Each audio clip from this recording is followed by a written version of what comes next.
नमस्कार, 9 बजे की 9 ब्रेकिंग में आप सभी का स्वागत है। मैं हूं आपके साथ सृष्टि शुक्ला। 9 बजे की 9 ब्रेकिंग में सबसे पहले बात कर लेते हैं पहली ब्रेकिंग की। दिल्ली से आपको खबर बता देते हैं जहां पर सोनिया गांधी से आज फिर ईडी की पूछताछ।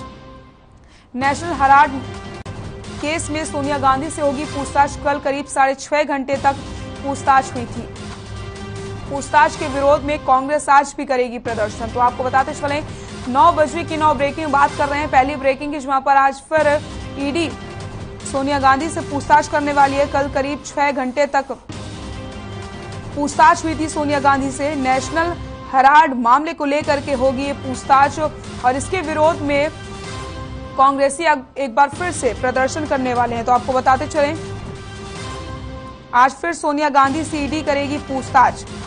कल करीब 6 घंटे तक हुई थी पूछताछ। नेशनल हेराल्ड मामले को लेकर होगी पूछताछ और सोनिया गांधी से पूछताछ को लेकर के कांग्रेसी लगातार इसका विरोध कर रहे हैं, जिसके मद्देनजर आज एक बार फिर से कांग्रेसी प्रदर्शन करने वाले हैं।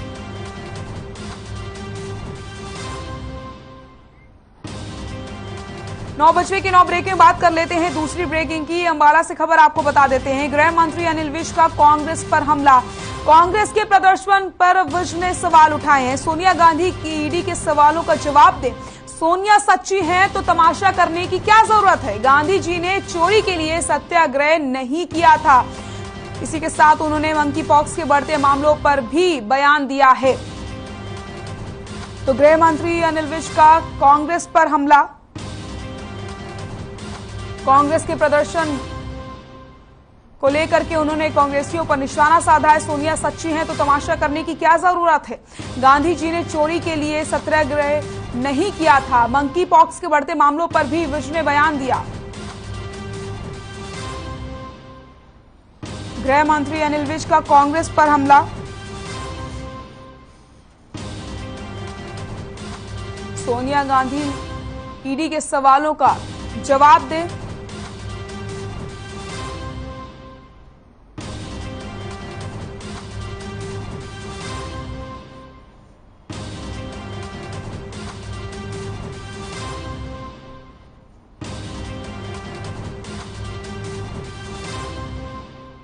नौ बजे की 9 ब्रेकिंग बात कर लेते हैं तीसरी ब्रेकिंग की। मंकी पॉक्स को लेकर के अलर्ट जारी। स्वास्थ्य विभाग ने राज्य सरकारों का अलर्ट जारी कर दिया है। मंकी पॉक्स से लड़ने के लिए एडवाइजरी भी जारी कर दी गई है। 75,000 से ज्यादा देशों में सामने आ चुके हैं मामले। दुनिया में करीब 18,000 लोग संक्रमित हो चुके हैं। तो मंकी पॉक्स को लेकर के अलर्ट जारी कर दिया गया है। आपको बताते चले 75,000 से ज्यादा देशों में मामले सामने आ चुके हैं। दुनिया में करीब 18,000 लोग मंकी पॉक्स से संक्रमित हो चुके हैं। मंकी पॉक्स को लेकर के अलर्ट जारी। 9 बजे की 9 ब्रेकिंग बात कर रहे हैं तीसरी ब्रेकिंग की, जो आपको बताते चले मंकी पॉक्स को लेकर के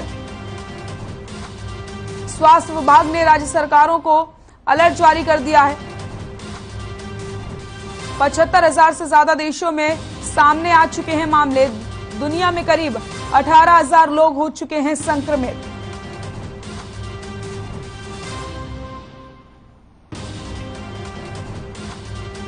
नौ बजे की 9 ब्रेकिंग बात कर लेते हैं चौथी ब्रेकिंग की। जींद से खबर आपको बता देते हैं। मंकी पॉक्स को लेकर के हाई अलर्ट स्वास्थ्य विभाग। सिविल सर्जन ने अधिकारियों को निर्देश दिए हैं। वायरस से निपटने को विभाग तैयार है। फिलहाल जिले में इसका कोई मामला नहीं आया है। लक्षण मिलने पर सैंपल की जांच के लिए पुणे भेजे जाएगा। तो 9 बजे की 9 ब्रेकिंग बात कर रहे हैं चौथी ब्रेकिंग की। मंकी पॉक्स को लेकर के हाई अलर्ट पर स्वास्थ्य विभाग। जींद से खबर आपको बता रहे हैं। सिविल सर्जन ने अधिकारियों को निर्देश दिए हैं। वायरस से निपटने को विभाग तैयार। फिलहाल जिले में इसका कोई मामला सामने नहीं आया है। लक्षण मिलने पर सैंपल जांच के लिए पुणे भेजे जाएंगे। जींद से खबर आपको बता रहे हैं। 9 बजे की 9 ब्रेकिंग बात कर रहे हैं हम चौथी ब्रेकिंग की। मंकी पॉक्स को लेकर के हाई अलर्ट पर स्वास्थ्य विभाग। सिविल सर्जन ने अधिकारियों को निर्देश दिए हैं। वायरस से निपटने को लेकर के विभाग तैयार है। फिलहाल जिले में इसका कोई मामला सामने नहीं आया है।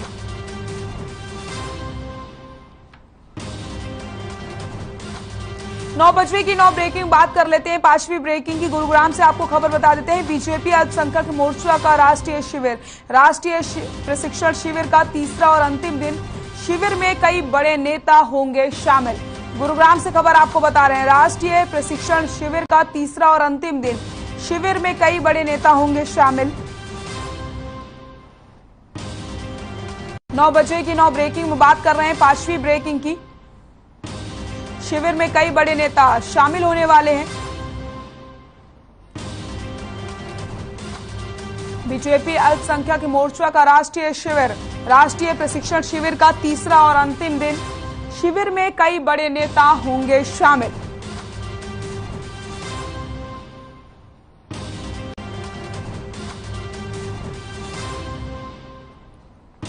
नौ बजे की 9 ब्रेकिंग बात कर लेते हैं। 6वीं ब्रेकिंग की चरखी दादरी से खबर आपको बता देते हैं। ग्रीवेंस कमेटी की बैठक आज। कृषि मंत्री जेपी दलाल बैठक में मौजूद रहेंगे। दोपहर 2 बजे होगा बैठक का आयोजन। जनता दरबार में सुनेंगे जन समस्याएं।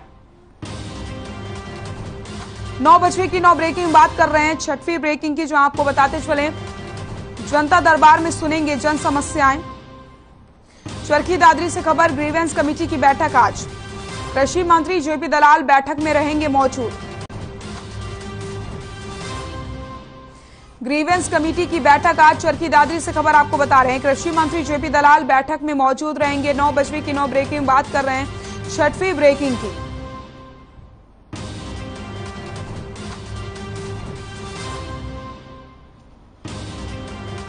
कृषि मंत्री जेपी दलाल बैठक में रहेंगे मौजूद।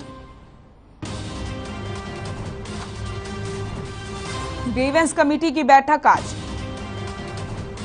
कृषि मंत्री जेपी दलाल बैठक में रहेंगे मौजूद। दोपहर 2 बजे होगा बैठक का आयोजन।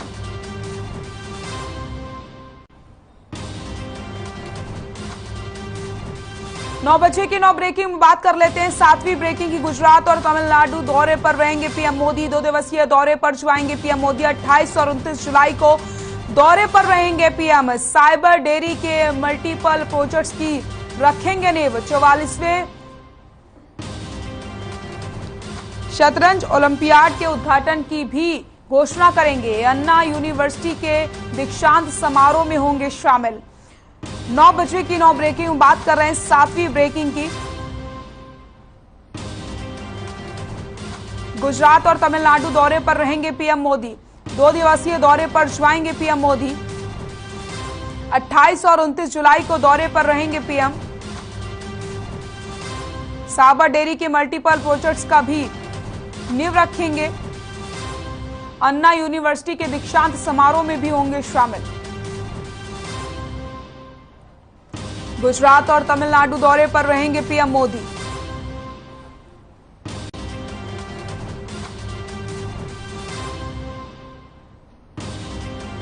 नौ बजे की 9 ब्रेकिंग में बात कर लेते हैं। 8वीं ब्रेकिंग की। प्रदेश में कोरोना के 578 नए केस मिले। 521 लोगों ने कोरोना को मात दी है।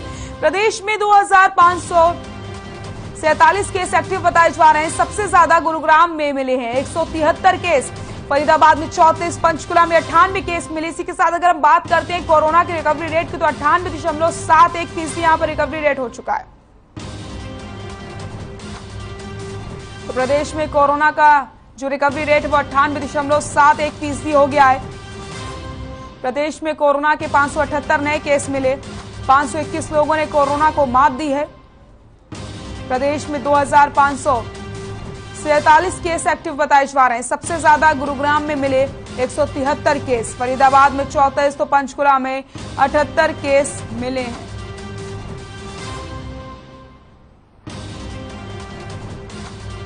प्रदेश में कोरोना के 578 नए मामले सामने आए। 521 लोगों ने कोरोना को मात दी है। प्रदेश में 2547 केस एक्टिव। सबसे ज्यादा गुरुग्राम में 173 केस मिले। फरीदाबाद में 34 तो पंचकुला में 98 केस मिले हैं।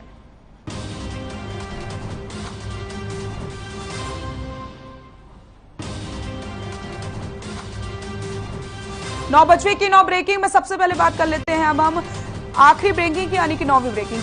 कर्नाटक से खबर आपको बता देते हैं। ज्ञानचंद गुप्ता ने विश्वेश्वर हेगड़े से मुलाकात की है। कर्नाटक विधानसभा के अध्यक्ष हैं विश्वेश्वर हेगड़े। कगेरी एमएलए अरविंद निम्बावली से भी शिष्टाचार भेंट की गई। हरियाणा विधानसभा के अध्यक्ष हैं ज्ञानचंद गुप्ता। तो 9 बजे की 9 ब्रेकिंग में बात कर रहे हैं, 9वीं ब्रेकिंग की, यानी कि आखिरी ब्रेकिंग की। तो कर्नाटक से ये खबर आपको बता रहे हैं। कर्नाटक विधानसभा के अध्यक्ष हैं विश्वेश्वर हेगड़े, जिनसे मुलाकात की गई है। ज्ञानचंद गुप्ता ने विश्वेश्वर हेगड़े से मुलाकात की है। कर्नाटक विधानसभा के अध्यक्ष हैं विश्वेश्वर हेगड़े। एमएलए अरविंद निम्बावली से भी शिष्टाचार भेंट की गई। हरियाणा विधानसभा के अध्यक्ष हैं ज्ञानचंद गुप्ता। कर्नाटक से खबर आपको बता रहे हैं, जहां पर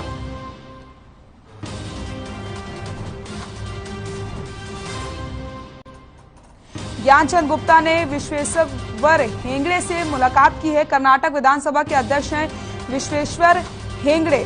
तस्वीरें भी आपको हम दिखा रहे हैं, जहां पर हरियाणा विधानसभा के अध्यक्ष ज्ञानचंद गुप्ता ने ये मुलाकात की। विश्वेश्वर हेगड़े से मुलाकात की गई है। कर्नाटक विधानसभा के अध्यक्ष हैं विश्वेश्वर हेगड़े। प्रदेश के स्वास्थ्य मंत्री अनिल विज ने पंचकुला में डीएनबी ओरिएंटेशन कार्यक्रम में मुख्य अतिथि के रूप में शिरकत की और उन्होंने कहा कि हरियाणा के प्रत्येक अस्पताल में जल्द ही ई लाइब्रेरी की शुरुआत की जाएगी। इस ई लाइब्रेरी के साथ मेडिकल कॉलेजों को भी जोड़ा जाएगा ताकि डीएनबी कोर्स करने वाले छात्रों को नवीनतम व विश्व स्तर की जानकारी प्राप्त हो सके। साथ ही हरियाणा में जल्द ही स्वास्थ्य को लेकर के मैपिंग करवाई जाएगी। वर्तमान में प्रदेश में डीएनबी कोर्सों के लिए 76 सीटें हैं और जल्द ही इनकी संख्या को भी बढ़ाया जाएगा।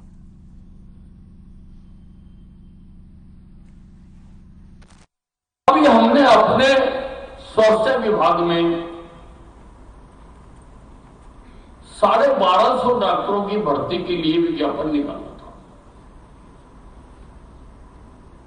और लगभग 950 डॉक्टर्स को सिलेक्ट कर लिया है। और अभी तक जो प्रैक्टिस थी कि हम भर्ती डॉक्टर्स की ही करते थे और उसी में जो स्पेशलिस्ट आ जाते थे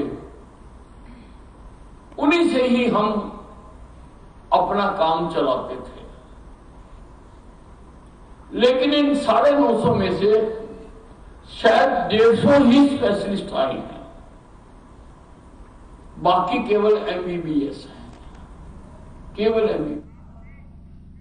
कोटा थर्मल पावर प्लांट परिसर में 13 फीट लंबे एक अजगर ने कुत्ते को निगल लिया, जिससे इलाके में सनसनी फैल गई। वहीं कुत्ते को शिकार बनाने के बाद अजगर झाड़ियों में ओझल हो गया। आपको बता दें कि जिस समय अजगर कुत्ते को शिकार बना रहा था, तभी कर्मचारियों ने स्नेक कैचर गोविंद शर्मा को बुलाया, लेकिन विशालकाय अजगर को देखते हुए गोविंद शर्मा भी पीछे हट गए और उन्होंने वन विभाग के रेंजर को सूचना दी।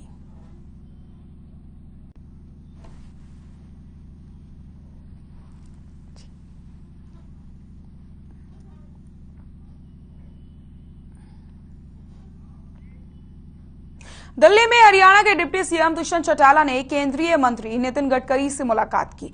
इस मुलाकात में हरियाणा में चल रही विकास परियोजनाओं को लेकर के चर्चा की गई है।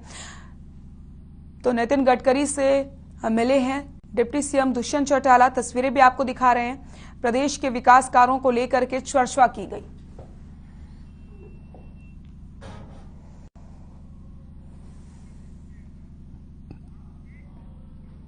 दिल्ली में हरियाणा के कृषि मंत्री जेपी दलाल ने केंद्रीय कृषि मंत्री नरेंद्र सिंह तोमर से मुलाकात की। इस दौरान दोनों के बीच हरियाणा के कृषि क्षेत्र के मामलों समेत दूसरे विषयों पर भी चर्चा की गई। कृषि मंत्री जेपी दलाल ने बताया कि मुलाकात सार्थक रही।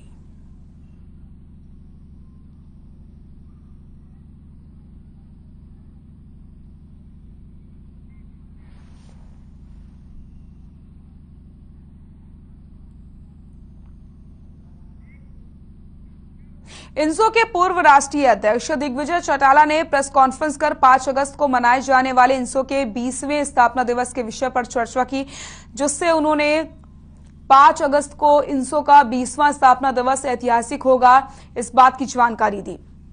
इसे रणघोष के रूप में मनाया जाएगा। यह कार्यक्रम इस बार राजस्थान की राजधानी जयपुर में मनाया जा रहा है, जिसमें विभिन्न राज्यों के हजारों युवा भाग लेंगे। साथ ही उन्होंने कहा कि इंडियन नेशनल स्टूडेंट्स ऑर्गेनाइजेशन यानी कि इंसो का ये जो पर्व है ये बड़े ही धूमधाम के साथ त्योहार की तरह मनाया जाता है।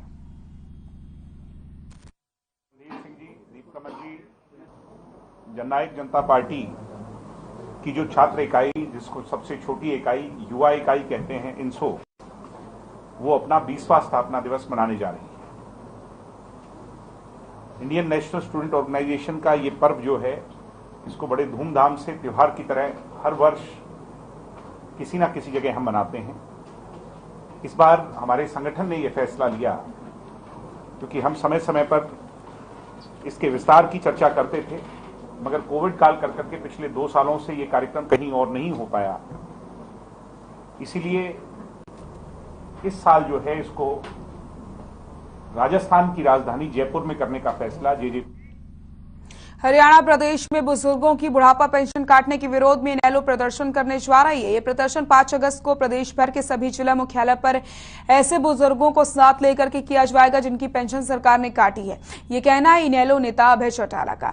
अभय चौटाला बहादुरगढ़ में पत्रकारों से बातचीत कर रहे थे। यहाँ उन्होंने प्रदेश सरकार और सरकार के सहयोगी उनके भतीजे दुष्यंत चौटाला पर भी जमकर निशाना साधा। अभय चौटाला का कहना है कि सरकार में सबसे ज्यादा माल दुष्यंत ने कमाया है। दुष्यंत ने पैसा खाकर चौधरी देवीलाल के नाम को भी कलंकित करने का काम किया है।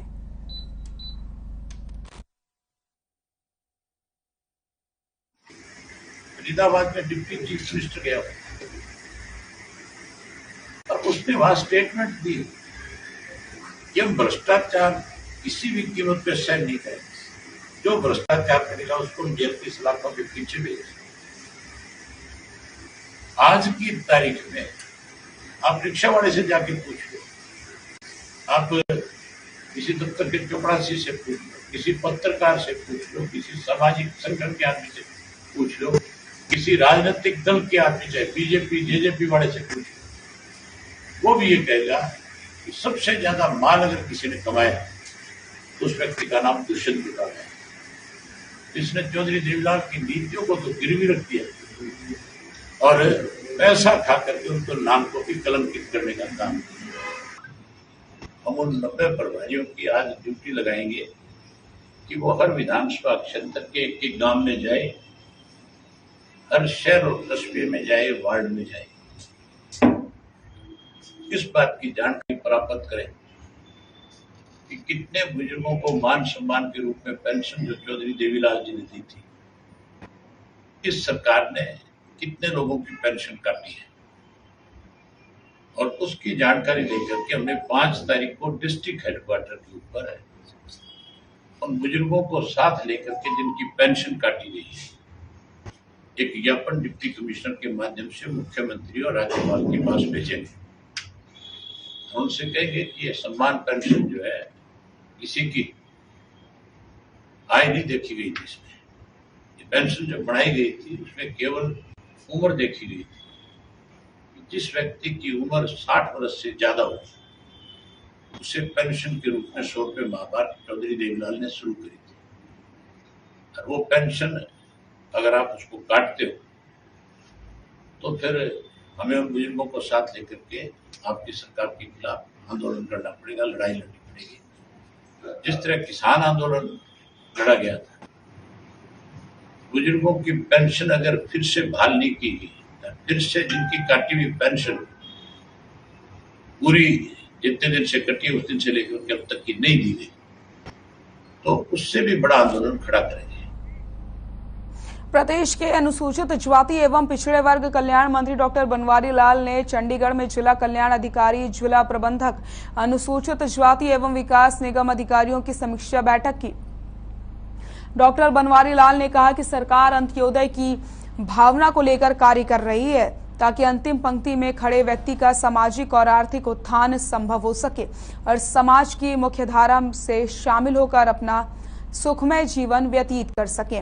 उन्होंने कहा कि दादरी, कैथल सहित कई जिलों में योजनाओं के क्रियान्वयन को लेकर के सराहनीय कार्य किया गया है। आगे कहा कि जिला के जन अधिकारियों की उपलब्धि 75% से कम होगी, उनके खिलाफ सख्त कार्रवाई की जाएगी।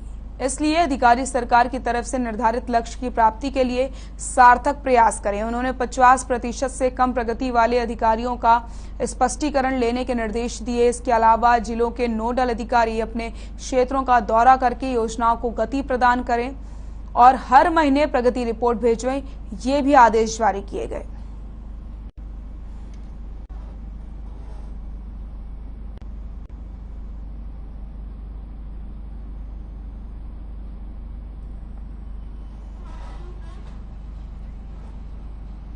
फतेहाबाद जिले के रतिया में चिट्टे जैसे नशे पर रोक लगाने के लिए एसपी सुरेंद्र सिंह भोरिया ने सिटी थाना, सदर थाना, एसएचओ सहित जिले के चौकी इंचार्ज की एक बैठक ली और नशा माफिया के खिलाफ कड़ा रुख अपनाने के सख्त आदेश दिए।